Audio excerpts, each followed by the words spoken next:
നമസ്കാരം. കെ.സി. ദേവസിയുടെ 101ാമത് ജന്മദിനം ആഘോഷിച്ചു. വിശദമായ വാർത്തയിലേക്ക്. This news brought you by Kalpaka weddings, north Paravur. K C. ദേവസിയുടെ 101ാമത് ജന്മദിനം ആഘോഷിച്ചു. ഗോതുരുത്ത് ആദ്യകാല കമ്മ്യൂണിസ്റ്റ് നേതാവും സാംസ്കാരിക പ്രവർത്തകനുമായ കെ.സി. ദേവസിയുടെ 101ാമത് ജന്മദിനം കെ.സി. ദേവസി സ്മാരക സാമൂഹ്യ സാംസ്കാരിക ചാരിറ്റബിൾ ട്രസ്റ്റിന്റെ നേതൃത്വത്തിൽ ഇരിങ്ങാലക്കുട മുൻ എം.എൽ.എ. കെ.യു. അരുൺ മാഷ് ഉദ്ഘാടനം ചെയ്തു. 1946 സഖാവ് എം.എം. ലോറൻസിന്റെ നേതൃത്വത്തിൽ കെ.സിയുടെ വീട്ടിൽ പാർട്ടി ഷെൽ രൂപീകരിച്ചുകൊണ്ട് സമഗ്രമായ കമ്മ്യൂണിസ്റ്റ് പ്രസ്ഥാനത്തിന്റെ പ്രവർത്തനങ്ങൾക്ക് ഗോതുരുത്തിലും സമീപ പ്രദേശങ്ങളിലും സഖാവ് കെ.സി. ദേവസി നേതൃത്വം നൽകി പ്രവർത്തനം ആരംഭിച്ചു. ഈ ചടങ്ങിൽ വെച്ച് Gothuruth saint Sebastian higher secondary സ്കൂളിൽ SSLC ഫുൾ A+ നേടിയ എല്ലാ വിദ്യാർത്ഥികൾക്കും മൊമന്റോ നൽകി ആദരിച്ചു. ഉദ്ഘാടകൻ കെ.യു. അരുൺ മാഷ് കെ.സി. ദേവസിയുടെ ജന്മദിന കേക്ക് മുറിച്ച് മധുരം നൽകി. ട്രസ്റ്റ് പ്രസിഡന്റ് ബാലസാഹിത്യകാരൻ പി. ജോസഫ് മാഷ് അധ്യക്ഷനായിരുന്നു. ആശംസകൾ നേർന്നുകൊണ്ട് കയ്പമംഗലം മുൻ എം.എൽ.എ. സഖാവ് ടൈസൺ മാഷ്, അധ്യാപക സംഘടനാ സംസ്ഥാന നേതാവ് കെ.ജെ. ഷൈൻ ടീച്ചർ, മുൻ പറവൂർ നഗരസഭ വൈസ് പ്രസിഡന്റ് സഖാവ് സുധാകരൻ പിള്ള, CPI നേതാവായിരുന്ന കെ.സി. പ്രഭാകരന്റെ മകൾ രമ ശിവശങ്കർ, മുൻ CPI എം നേതാവ് T.K. കുമാരന്റെ മകൻ രാധാകൃഷ്ണൻ, കെ.സി. ദേവസിയുടെ ഭാര്യ സഖാവ് Mary, K.B. Babu, M.O. Aji എന്നിവർ സംസാരിച്ചു. കെ.സി. ദേവസിയുടെ മകൻ K.S. സലീം നന്ദി പറഞ്ഞു. സഖാവ് കെ.സി. ദേവസി സ്മാരക ട്രസ്റ്റ് സംഘടിപ്പിക്കുന്ന ഗോകുലത്തിലെ ഈ പ്രോഗ്രാം 1999 ശ്രീ കെ.സി. ദേവസി നമ്മളെ വിട്ടുപിരിഞ്ഞിട്ട് ഇന്നല്ല 27 വർഷം കഴിഞ്ഞു. എന്നിരുന്നിട്ടും നമ്മുടെ ഗോകുലത്തിലെ പ്രവർത്തനങ്ങളൊക്കെ വളരെ സജീവമായ രീതിയിൽ തന്നെയാണ് പോകുന്നത്. സാംസ്കാരിക മേഖലകളിൽ നിരവധി കയ്യൊപ്പുകൾ ചാർത്തിക്കൊണ്ടാണ് അദ്ദേഹം നമ്മെ വിട്ട് പിരിഞ്ഞുപോയത്. 1925 അദ്ദേഹം ജനിച്ചു. അദ്ദേഹത്തിൻ്റെ ജന്മദിനം ആഘോഷിക്കുന്ന 101ാമത് ജന്മദിനം ആഘോഷിക്കുന്ന വേളയാണ്.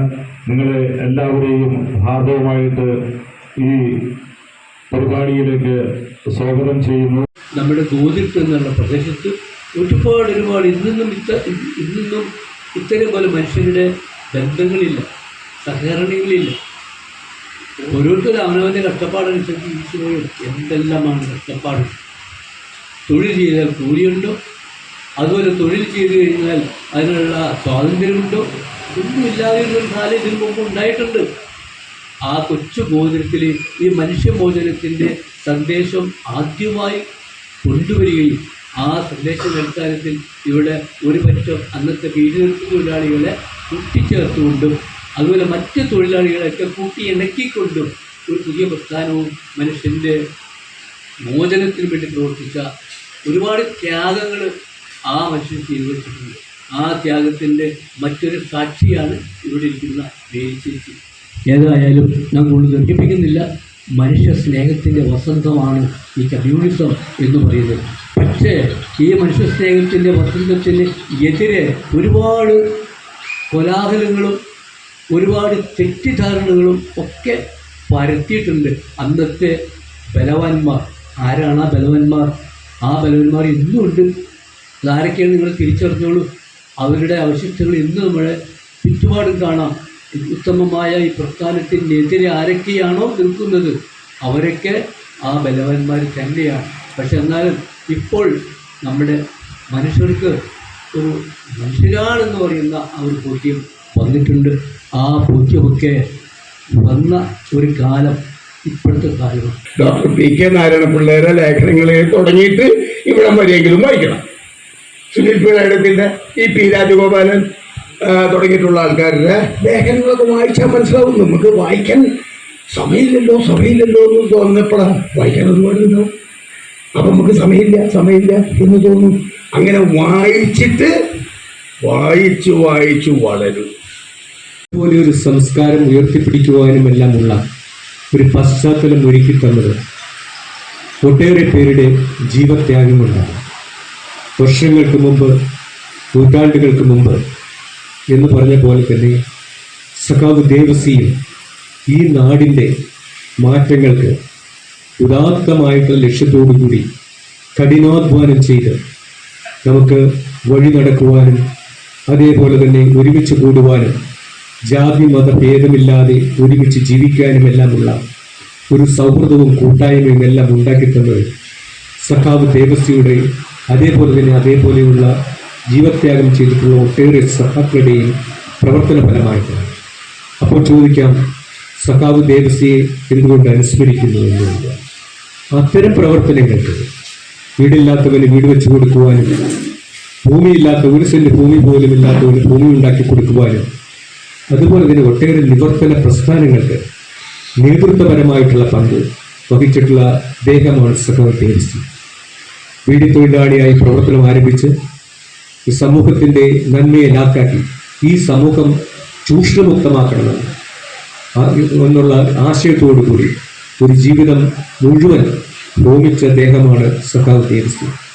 ഒട്ടേറെ കൊടിയ പോലീസ് മർദ്ദനങ്ങൾ, ജീവനോപാധി തേടി ജീവിക്കാൻ പോലും പറ്റാതെ സ്വന്തം കുടുംബത്തെ സംരക്ഷിക്കുന്നതിന് വേണ്ടിയിട്ടുള്ള തൊഴിലെടുക്കുവാൻ പോലും ഇടം കിട്ടാതെ ഒട്ടേറെ തൻ്റെ ജീവിതം മുഴുവൻ ഇതിനു വേണ്ടി പ്രസ്ഥാനത്തിനു വേണ്ടി ജീവിച്ച ഒരു മഹാ വ്യക്തിത്വത്തിൻ്റെ ഉടമയാണ് സഖാവ് ദേവസ്യ. നേരി ചേച്ചിയുടെ വിജയം കൂടിയാണ് നമ്മുടെ എല്ലാ വിജയത്തിന് പിന്നിൽ സഖാവ് ദേവസ്യയുടെ പ്രവർത്തനങ്ങളുടെ വിജയത്തിന് പിന്നിൽ ആ ഒരു കൂട്ടായ്മ അദ്ദേഹത്തിന്റെ സഹധർമ്മിണിയുടെ കൂടിയാണ്. അദ്ദേഹത്തിന് ആ സഹധർമ്മിണിയുടെ മുമ്പിൽ, നേരി ചേച്ചിയുടെ മുമ്പിൽ ഞാൻ നമ്രശിരസ്കനാണ്. എല്ലാവരുടെയും ദേവസ്യയുടെയും സഖാവ് ദേവസ്യയുടെയും സഖാവ് KCയുടെയും സഖാവ് TKയുടെയും എല്ലാം ഓർമ്മകൾക്ക് മുമ്പിൽ ആദരാഞ്ജലികൾ അർപ്പിച്ചുകൊണ്ട് ഇന്നത്തെ ദിവസത്തിൽ നിങ്ങളോടൊപ്പം ഒത്തുചേരാൻ ഇടം നൽകിയതിന് എല്ലാവരോടും നന്ദി രേഖപ്പെടുത്തിക്കൊണ്ടും എൻ്റെ വാക്കുകൾ ചുരുക്കും. നമുക്കറിയാം, നമ്മുടെ പൂർവികരായിട്ടുള്ള കമ്മ്യൂണിസ്റ്റുകാർ, നവോത്ഥാന നായകരും ഇടതുപക്ഷ പ്രവർത്തകരുമെല്ലാം തന്നെ ഏറെ ത്യാഗം സഹിച്ച ഒരു ജീവിതത്തിലൂടെയാണ് ഇന്ന് നമ്മൾ ജീവിക്കുന്ന ഈ ലോകം കെട്ടിപ്പടുത്തിട്ടുള്ളത്. അവർ സഹിച്ചിട്ടുള്ള ത്യാഗങ്ങൾക്കും പീഡനങ്ങൾക്കുമൊന്നും കണക്കുകൾ പോലുമില്ല. അത്രയേറെ ത്യാഗനിർഭരമായിരുന്നു അവരുടെ ജീവിതം. ആ ജീവിതത്തിൻ്റെ ഭാഗമായിട്ടാണ് നമുക്ക് ഇന്ന് ഇതുപോലെ ഒത്തുകൂടാനും ഇതുപോലെ ജീവിക്കാനുമെല്ലാം കഴിയുന്നത്. കഴിഞ്ഞ അനുസ്മരണ സമ്മേളനത്തിൽ ഇവിടെ വരുമ്പോൾ KC ദേവസ്യ ചേട്ടൻ്റെ കൂടെ ജയിലിൽ കഴിഞ്ഞ ഒരു സഖാവ് സാവിത്രി ഇവിടെ നമ്മുടെ കൂടെ ഉണ്ടായിരുന്നു. അവർ പറയുന്നത് മിച്ചഭൂമി സമരത്തിൻ്റെ ഭാഗമായി 100 കണക്കിന് സ്ഥലം വളഞ്ഞു വെച്ച് കുടിൽ കെട്ടിയിരുന്നു ദേവസ്യചേട്ടൻ എന്നാണ്. അങ്ങനെ പോലീസ് അറസ്റ്റ് ചെയ്തു. പോലീസ് അറസ്റ്റ് ചെയ്ത സമയത്ത് ഈ സഖാവ് സാവിത്രി ഗർഭിണിയായിരുന്നു, പൂർണ്ണ ഗർഭിണിയായിരുന്നു. ജയിലിൽ വെച്ച് അവർ ഒരു കുട്ടിക്ക് ജന്മം നൽകി. അവിടെ വെച്ചിട്ട് ദേവസ്യചേട്ടൻ വലിയൊരു സമരം തന്നെ നടത്തി. ഇവരെ ഹോസ്പിറ്റലിലേക്ക് മാറ്റണം, വനിതാ പോലീസിൻ്റെ സഹായം വേണം എന്നെല്ലാം പറഞ്ഞ് വലിയൊരു സമരമൊക്കെ നടത്തിയ അനുഭവങ്ങൾ പറഞ്ഞു. ഇന്ന് നമ്മൾ അപ്പം നേരത്തെ സൂചിപ്പിച്ചത് പോലെ തന്നെ ഇന്ന് നമ്മൾ ഈ അനുഭവിക്കുന്ന എല്ലാ തരത്തിലുള്ള സുഖ സൗകര്യങ്ങളും നമുക്ക് മുന്നേ ജീവിച്ചവർ, നമുക്ക് മുന്നേ നടന്നവർ അനുഭവിച്ച ഒരുപാട് ത്യാഗത്തിൻ്റെ പരിമിത ഫലമാണെന്ന് കൂടി നമ്മൾ ഓർക്കണം. ഇന്നിപ്പോൾ ഈ കുട്ടികളൊക്കെ ഓർക്കുന്നുണ്ട് അവരെന്തെന്നാണ് ഈ പറയുന്നതെന്ന്. കാരണം അവർക്കൊന്നും ഇങ്ങനത്തെ ഒരു ലോകത്തെക്കുറിച്ച് ചിന്തിക്കാനേ കഴിയുന്നില്ല. അവർ ചിലപ്പോൾ ആദ്യമായിട്ടായിരിക്കും ഇങ്ങനെയുള്ള അനുഭവങ്ങൾ തന്നെ കേൾക്കുന്നത്. ഒരു കമ്മ്യൂണിസ്റ്റുകാരൻ്റെ വളരെ വിരോധാത്മകമായിട്ടുള്ള ജീവിത സാഹചര്യങ്ങളും നമുക്ക് ഇല്ലാതിരുന്ന ഒരു ഭൗതിക സാഹചര്യങ്ങളെ കുറിച്ച് അവരാദ്യമായിട്ടായിരിക്കും കേൾക്കുന്നത് തന്നെ. കാരണം അങ്ങനെ ഒരു വേദികൾ അവർക്ക് ഒരിക്കലും തന്നെ കിട്ടുന്നില്ലല്ലോ. അപ്പോൾ നിങ്ങൾ മനസ്സിലാക്കേണ്ടത്, നേരത്തെ ഇവിടെ എനിക്ക് മുന്നേ സംസാരിച്ച സുധാകർ ചേട്ടനും അതുപോലെ തന്നെ നമ്മുടെ അജിയൊക്കെ പറഞ്ഞതുപോലെ നിങ്ങളും ഏറെ സാമൂഹ്യ പ്രതിബദ്ധതയുള്ള ഒരു തലമുറയായി വളർന്നു വരണം എന്നാണ് സൂചിപ്പിക്കാനുള്ളത്. നമ്മുടെ നാടിന് വേണ്ടി ജീവിതം മാറ്റിവെച്ച ത്യാഗപൂർണമായ ജീവിതം നയിച്ച ഒരു സഖാവ് എന്നുള്ള നിലയ്ക്ക്, മറ്റൊന്ന് കോണത്ത് കുടുംബാംഗം എന്നുള്ള നിലയ്ക്ക് നിങ്ങളുടെ മാതാപിതാക്കളും പൊതുസമൂഹവും, മാതാപിതാക്കൾ മാത്രമല്ല നിങ്ങളുടെ വിദ്യാഭ്യാസത്തിൽ പങ്കുള്ളത്, പൊതുസമൂഹവും, നിങ്ങൾ ഫ്രീ ആയി സ്കൂളിൽ പഠിക്കുമ്പോൾ ഫ്രീ യൂണിഫോം നിങ്ങൾക്ക് ലഭിക്കുമ്പോൾ, നിങ്ങൾ ഉച്ചഭക്ഷണം ഫ്രീ ആയി ലഭിക്കുമ്പോൾ, നിങ്ങളുടെ ട്രാൻസ്പോർട്ടേഷൻ കുറഞ്ഞ ചെലവിൽ നടത്തുമ്പോൾ, ഇതൊക്കെ പൊതുസമൂഹത്തിൻ്റെ ചെലവിലാണ് നമ്മൾ വിദ്യാഭ്യാസം നേടുന്നത്. അതുകൊണ്ട് നിങ്ങൾ നേടിയിട്ടുള്ള വിദ്യാഭ്യാസം നിങ്ങളുടെ വ്യക്തിപരമായ ഉയർച്ചയ്ക്ക്, ജോലി കിട്ടാൻ വേണ്ടി, നല്ല ശമ്പളം കിട്ടി നന്നായി ജീവിക്കാൻ വേണ്ടി മാത്രമല്ല. അത് ഒരു ലക്ഷ്യം മാത്രം. മറിച്ച് ഈ സമൂഹത്തിന് നിങ്ങളെ കൊണ്ട് കുറെ ലക്ഷ്യങ്ങളുണ്ട്. ദേവസ്വത്തിനെ പോലുള്ള ആൾക്കാർ പാർട്ടിയിൽ പ്രത്യേകിച്ചും കമ്മ്യൂണിസ്റ്റ് പാർട്ടിയിൽ ഉന്നത സ്ഥാനീയരായ അല്ലെങ്കിലും ഒട്ടേറെ നേതാക്കൾക്ക് അഭയം നൽകിയിട്ടുള്ള ഒരു നേതാവിനെയാണ് ഞാൻ മനസ്സിലാക്കിയെടുത്തോളം. ഞാൻ നേരിട്ട് കണ്ടിട്ടില്ലെങ്കിലും ഞാൻ പറഞ്ഞറിയും കേട്ട് ഉള്ള അറിവ് കൂടി ഞാൻ പറയുന്നത്. അത് അക്കാലങ്ങളിൽ എൻ്റെ ചെറുപ്പകാലങ്ങളിൽ തന്നെ ഞാൻ എൻ്റെ അച്ഛൻ്റെ കാര്യവും ഉണ്ട്.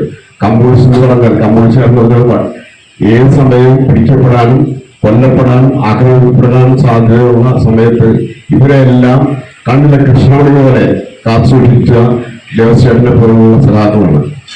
എൻ്റെ അച്ഛൻ എൻ്റെ അമ്മ പറഞ്ഞിട്ടുണ്ട്, അച്ഛനൊക്കെ ബസ്സൊന്നുമില്ല, വീട്ടിൽ നിന്ന് പാർട്ടിപ്രവർത്തനത്തിന് കഴിഞ്ഞാൽ ഒരാഴ്ച രണ്ടാഴ്ചയൊക്കെ വരുള്ളൂ, വീട്ടിൽ കൂടെ പട്ടിണിയായിരിക്കും. അതേപോലുള്ള ത്യാഗപൂർണമായ ഈ പ്രവർത്തനങ്ങൾ ഭർത്താവിന്റെ പാർട്ടി പ്രവർത്തനത്തിന് തുണയായി നിന്നുള്ള ചേച്ചിയാണ്